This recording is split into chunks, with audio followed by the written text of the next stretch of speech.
justement, quand on aborde la notion des 4 éléments, donc des 4 principes fondamentaux, hein, la terre, l'eau, le feu, l'air, et qu'on voit leur divinisation, l'association d'une divinité à chaque principe, on comprend finalement un peu mieux la méprise qui a pu être faite et qui a donné lieu à une perception polythéiste du culte de nos anciens. C'est-à-dire que vous vous rendez compte que le dialogue entre l'Africain initié dans sa spiritualité avec l'extérieur, c'est le dialogue entre un haut initié et un ignorant.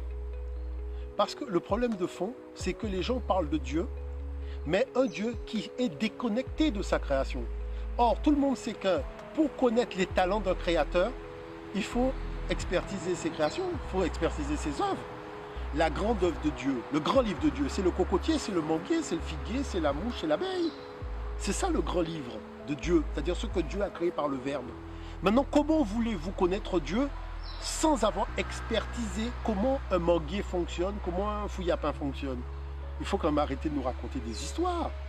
Parce que je dirais que tous ceux qui étudient sur le plan scientifique l'apparition de la vie sont bien obligés de se rendre à l'évidence que si la vie correspond à des lois, il y a bien quelqu'un qui a élaboré la loi. C'est-à-dire une loi ne peut pas s'élaborer toute seule. Et le génie africain, je dis bien le génie africain, a été d'éviter 2 tares philosophiques. La notion de dogme, qui est une aberration. Hein, on peut pas, quand on est dans une démarche scientifique, on ne peut pas parler de dogme. Quand on est dans une démarche théologique, on ne peut pas parler de dogme. Ça, c'est une aberration.